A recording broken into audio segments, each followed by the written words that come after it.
things I think that's the most challenging about having a diagnosis around borderline, if you are a child or adult child with a parent with this disorder, is that sometimes the descriptors we use in a more clinical way don't necessarily provide as much detail as they could.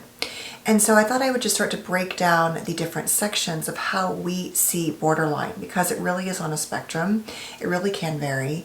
And if you already know your parent has this diagnosis, I think it's easier. But what I truly believe is that so many people are walking around with parents with this diagnosis in particular, and they have no idea. Not only do the children or adult children not know, the person doesn't know. It's just the way they've always been. You know, they've always been sort of spicy or irritable or emotional or intense or whatever. But as I keep saying in all these videos, the cluster of these symptoms have a specific impact on the development of children, especially if this is one of your primary caregivers. But frankly, regardless of who it is, if it's someone close to you, it can have a major impact in your life. Now, when we look at the first hallmark of borderline, we see what we call emotional instability. And it's sort of like, okay, well, what does that really look like? And what it looks like are the following. The first thing is that the person with this, issue has an ongoing sense of underlying overt or covert fear, anxiety, or worry. So they already kind of show up as more emotional, more clued in to emotionality in a way that kind of feels extreme at times. When they're worried, they're really worried. When they're scared, they're really scared. And as with most things borderline, there's not a lot of in-between and balance. It tends to be one extreme or the other. The next issue we often see is intense emotional neediness. Now, the neediness can look like independence. And an example of this might be a single parent with a child, right? So the single parent has a great job, maybe they work really hard, but their neediness comes out in their making their child their emotional partner. And so they set up their life that way that they really don't function on their own. Now, they'll tell you, oh, I'm just being a good mother, even if you're an adult child, I'm helping you. But what they're really doing is orchestrating an environment where they can get their emotional needs met, oftentimes from a few people, and unfortunately, very often from their children. And that kind of, as I'll talk later, goes into the boundary violations in doing so, making your child your best friend, which I always say is a huge burden for children. Do not call your child your best friend. If your child wants to call you their best friend, to me that's a much healthier dynamic, and maybe when you're adults, also okay. But it is an intense emotional burden to feel like if you are your parent's best friend at 12, then that means you're also responsible for the roles of fulfilling their needs and meeting them as an adult, which you are not supposed to be doing, and creates a huge burden emotionally and otherwise for kids. So the core is this emotional neediness that can be really obvious, like, don't leave me, but it can also look like a sort of low-key way of setting it up so that it's impossible for you to leave them, whether you're being, supported by them financially or helped with your kids or, living next door. There's an intensity there to that emotional neediness, and it's extreme and not healthy. The next one is really, more obvious. It's these sudden and intense emotional outbursts that can, really come out of nowhere. They can seem appropriate, they can seem inappropriate. But what we really see with borderline is hour by hour, day by day, minute by minute fluctuations in emotionality. And that is actually not so much the case for bipolar.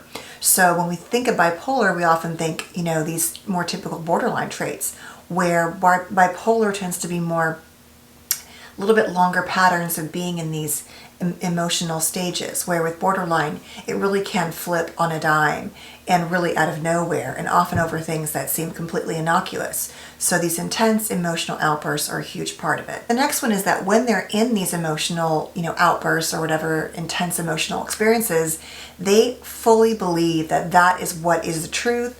There is no other ulterior answer to why, and they really buy into and believe every emotion they feel, and they believe it as fact. And it is something that in the moment is very real and very intense to them, even if from the outside you see it as, well, that doesn't make sense, or let's just think this through for a minute. in that moment they are not really able to do that because they're so activated by emotion. Now, as a result of that, often later, their emotional memory is often really poor and really inaccurate. And so they have a really hard time looking backwards into something and seeing it as different than what they felt it to be. So their emotional memory is often inaccurate and very strong and very hard to sway after the fact. Now, the next thing is, as a result of these emotional responses, they really do see them as often someone else's fault. You're the one that made them feel this way. You did something wrong, or someone else did, or some experience did, or some situation did. They have a really hard time seeing events as caused by themselves. And as a result of that, it's not only your fault, but you made that happen in them, and so they have no control over what they're saying or doing in response to you or the situation. Even afterwards, even if they do apologize, which they will sometimes do in an effort to not lose you, they still don't necessarily see it as their fault, and they often feel very justified in those emotions because at the core, you made it happen and you should have stopped it. It's not their fault. And if you just wouldn't have done X, Y, and Z, then they wouldn't have responded that way. So they have a really hard time owning their behavior, especially when they're triggered emotionally. And the last part of this is that because they believe that it's so, not belonging to them, whatever the issues are, they think that you have to change. The situation has to change for it to be better. So for their emotional responses to be more appropriate, less intense, everyone else needs to shift and create a different narrative or their belief system to make the borderline's belief system around emotions be okay. The only way to change how they feel is to get other people to change how they feel in response to them or what they are doing. So what all this might look like from the outside, especially for somebody who is not on the extreme end of borderline, as I discussed in this video, you might see a person who, tended to not really own their behavior, who easily got triggered, who in the moment would say and do whatever they felt, regardless of who it hurt, and maybe later have some remorse, but still not really be able to own that they were out of control. They will always bring it back to the fact that you did something wrong. And because they see these emotions as justified and permanent, everybody else has to change in response to them in order for everything to be okay. So we'll often see kids who'll talk about parents who blame them for everything from small little things in the house to massive issues like losing a sibling or losing a marriage partner or, behaving in ways that are so unacceptable, but that if you just didn't do X, Y, or Z, then I wouldn't have responded that way. And this intensity around emotional instability really is one of the greatest places to start to look if you're trying to unpack, well, I don't really know if my partner, my spouse, my kids, my adult child do not diagnose children, but my adult children or my in-laws or my mother, my father might have this disorder. The really first place you want to look is extreme and emotional instability, because you're just going to see a lot of high highs and low lows. And while that can accompany other disorders, it really needs to be present in a significant way to begin to diagnose borderline. Next video is going to be about the cognitive instability of those with BPD. So we're going to start to go through the sort of sections that create a diagnosis. So the first one is this emotional instability. The next one will be on cognitive instability that we see, and sort of how the borderline thinks about things and how that shows up in their daily life and their relationships with self and others. So I hope this was helpful. I hope you'll consider subscribing, clicking the bell, and that way you'll get notified when I post new videos. Please don't forget to share and post your thoughts. It's been really inspiring and also sad at times to read the comments of things you guys have shared about your own stories.